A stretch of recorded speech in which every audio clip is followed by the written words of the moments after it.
শেখ মুজিব স্বাধীন বাংলাদেশের ফ্যাসিবাদের আইকন বলে মন্তব্য করেছেন ন্যাশনাল এডিটর্স কাউন্সিলের যুগ্ম আহ্বায়ক ও আমার দেশ সম্পাদক ডক্টর মাহমুদুর রহমান। ঢাকা রিপোর্টার্স ইউনিটিতে সংবাদপত্রের কালো দিবস উপলক্ষে আলোচনা সভায় তিনি বলেন, শেখ মুজিব স্বাধীন বাংলাদেশের যাত্রা শুরু করেছিলেন আব্দুস সালামের মতো কিংবদন্তি সম্পাদকের চাকুরিচ্যুতির মাধ্যমে। আওয়ামী লীগের ইতিহাস হচ্ছে অটোক্রেসি থেকে ফ্যাসিবাদের ইতিহাস।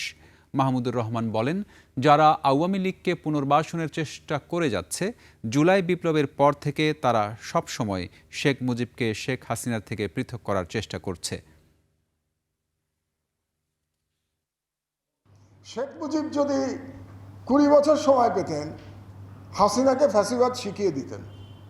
সুতরাং আজ যারা শেখ মুজিবকে হাসিনার থেকে বেটার পলিটিশিয়ান, বেটার পারসন প্রমাণ করে আওয়ামী লীগকে পুনর্বাসন করতে চায়, তাদেরকে আমি পরিষ্কার করে বলতে চাই, শেখ মুজিব আমার কাছে একজন ফ্যাসিবাদের আইকন ছাড়া আর কিছু না।